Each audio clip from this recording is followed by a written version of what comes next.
How do you see the industry evolving in future in India after the pandemic? We have seen reading about a lot of hospitals coming up, diagnostic centers coming up. We talk about labs. So, how do you see the care industry evolving in India over the next few years? I think post-COVID, I think a lot of people realized that there is money to be made in care, in healthcare, medical care, because COVID was, I think, I don't know the statistics or the figures, but I think a lot of hospitals are coming up now because a lot of hospital groups did make money. Like I'm in Hyderabad now. I'm come to Hyderabad. I've come to Hyderabad in 2022, but didn't notice that. But this time because I'm working in the sector again, I notice hospitals every 100, 200 meters. They're talking about trying to privatize healthcare in medical care in Andhra Pradesh or Telangana. So these are very concerning things for me because Correct. Right. we Yeah. are not looking at healthcare just for the elite, the middle class, people who have the money to pay, but it's also about people who can't afford to pay, who can't even focus on getting a Correct. meal in a day. Correct. So it is important to kind of look at everybody.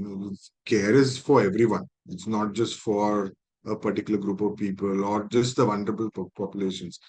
I mean, yes, you have to look at sustainable focus. And at the end of the day, I'm working on a for-profit model initially because I know I need to create a sustainable system, then to kind of look at things later.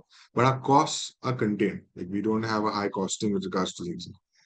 But when we look at, just look at what is happening right now, I think in general, people are talking about things, that people are talking about looking at, the dementia, where there's a dementia care policy.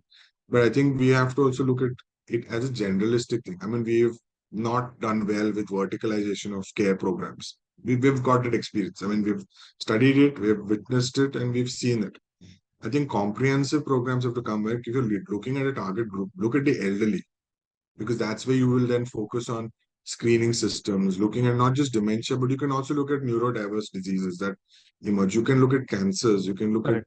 disabilities, lots of things that can come up as a result of geriatric based support rather than just looking at dementia. Mental health comes in. When we look at older people today are much more isolated than what they were, long back because of family systems. People are abroad, people are working in cities.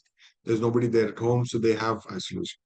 So I think governments also are talking about this, but policy action is yet to even start. We have so many issues that are going on there. But I think it'll be good to kind of understand what's going on. Right now, nobody knows what it's going to look like. Even I do not know how care is basically going to evolve in India. I kind of know what Jijivisha is basically going to do. Jijivisha's focus is also evolving, and some of our guidance, for example, we are looking at care training as a focus because we want to build up the labor market. If you don't have care professionals, forget about interventions. We want to looking at dementia care, in terms of this, but not looking at it from the point of view of just dementia care. But looking at people who have got memory issues from the prevention point of view, and also we're looking at early onset dementia with so many people nowadays. But we're also looking at focusing those aspects on a wider group, to kind of get people to have access to the systems. So couple of days back only, I kind of worked with a client who did an assessment, and it emerged where they said, "Oh, we would want you to provide services for us, when you start your client." I said, "We still have time to do that, but because of the that gap of understanding who the client is and delivering that service, we'll be able to make a difference even now at a small level and scale. Again, because of our practices and our virtues. So that's important from that point of view, and I kind of understand it, but the evolution of how the organization is growing is also important. But at the same time, I have to also balance out to make sure that this person or group of individuals is helped. So that's some of the responsibilities. Because again, we are far from actually delivering co-care in the sense of it, in policy and in implementation.